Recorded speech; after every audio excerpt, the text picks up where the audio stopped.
Class is now in session. I'm Professor Hockey, and today we'll be discussing Game 23 of the regular season between the San Jose Sharks and the St. Louis Blues, in which the Sharks have won 3-2 in overtime. So their 3-game losing streak comes to an end with this victory, and they managed to secure the extra point here tonight, something that they failed to do a couple of games ago against the Golden Knights when they made that massive comeback, but ended up losing it in overtime anyway.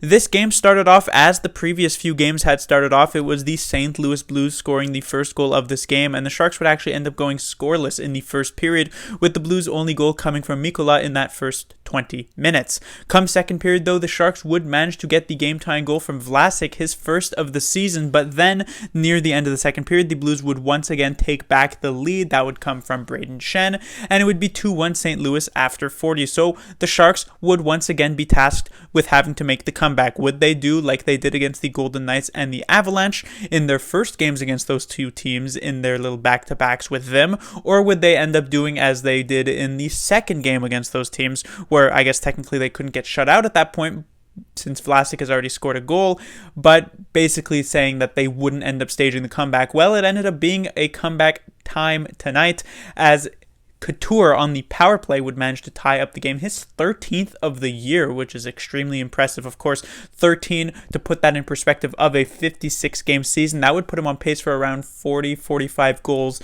on a full year, which of course would be a by far career high for Logan Couture.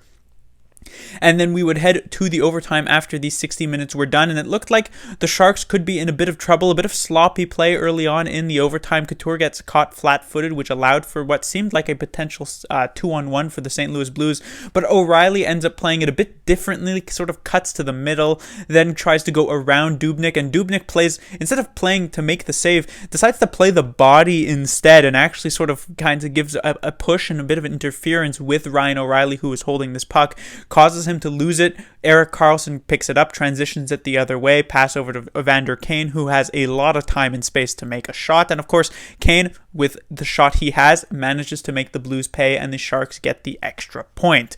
So the first thing to talk about would, of course, be Devin Dubnik. Not really a surprise at all that he ended up getting the start here tonight, even though the Sharks did end up losing that previous game 4-0 to the Golden Knights. And with how he performed tonight, it would also certainly surprised me to see him not get the start on Friday.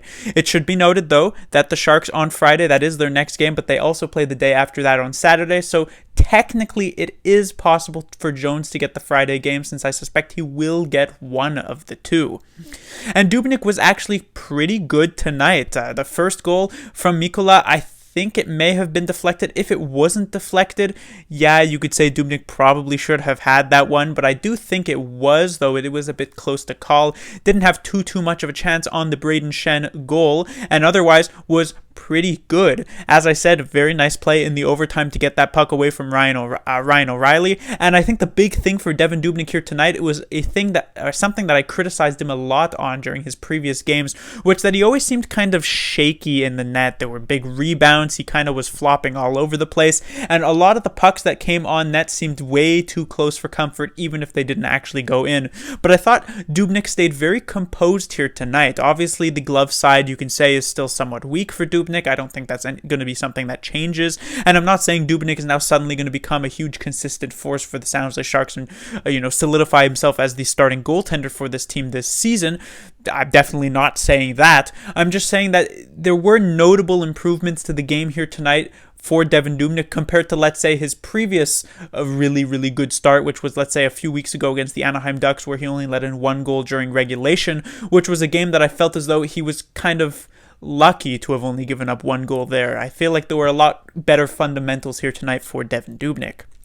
Next, I'll be talking about Rudolf Balcers, a player who has had a meteoric rise, sort of the forward version of what Nizov had gone through on defense this season, going from that, single-digit minutes per night up to the now almost 20 minutes that he got here tonight. Balcers was similar, drew into the lineup, only got a few minutes in that first game, and now suddenly, especially with the injuries to Hurdle and Meyer, is now getting first power play unit time. He was on the ice when the Sharks scored the game-tying goal on the power play to make it 2-2, and having over 17 minutes here tonight. Balcer showing a lot of good things, some great shifts in the offensive zone. He doesn't seem too lost defensively, which is of course a positive, especially since a lot of the time these younger players, Balcer's, remind you, is only 23 years old, especially since a lot of these younger players do sometimes tend to get lost in the defensive zone, because a lot of the time when you're in juniors, you're more so trying for the offensive side of the game and not so much the defensive side, because usually scouts are more so looking for that offensive upside to a player, especially when they are a forward, or more so when they are a forward, definitely. And so Balcers is seeming like he could be a pretty decent fit for the San Jose Sharks. The Sharks had Balcers in their in their system a couple years ago.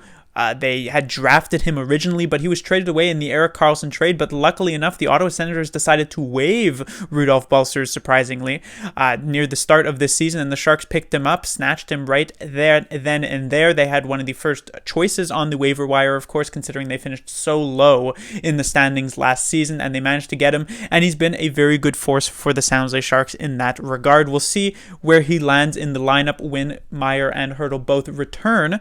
I suspect he'll probably still find himself on the second line, though. We'll see if the first power play unit is in the cards for him. I do doubt it, but the second power play unit wouldn't be too bad either. Next, I'll be talking about that power play, which has looked significantly improved. The Sharks power play has had sort of an up and down season, absolutely. The start of the year, it seemed as though they could do no wrong. The first few games of the season, they were just seemingly accumulating power play goals, even in games that ended up being losses for them. And yet they went through this massive dip. There was a time where I think over 30 power plays, they only managed to score a single goal on those 30 power plays.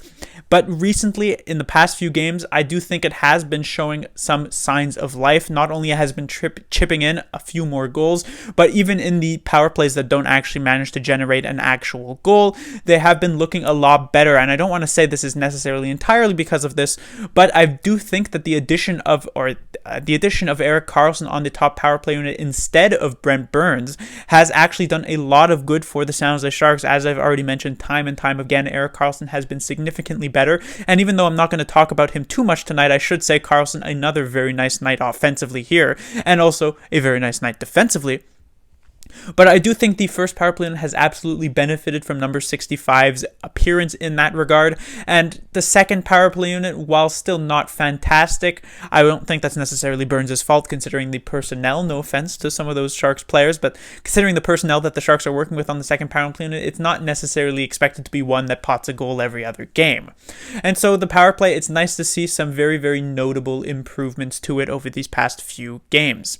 And finally, let's talk about Kevin Labanc. Kevin Labanc had comprised the Sharks' top line for the past few weeks, even with Kane and Couture, and that first line had been looking like the Sharks' best line many games, game in, game out, but in the past few it has been somewhat shakier, and Labanc is a big reason for that. Labanc throughout his entire career has been a very shaky player. At times he's looking like a very effective offensive top six forward, while other times he's seeming more so like a liability both defensively, pretty poorly disciplined, as he ended up getting a couple of penalties here tonight, and in the end he actually ended up getting benched in the third period, only playing about 10 minutes, which is only marginally more than players like Shellman, who only managed to get about 9 or so minutes, or players like Nieto as well.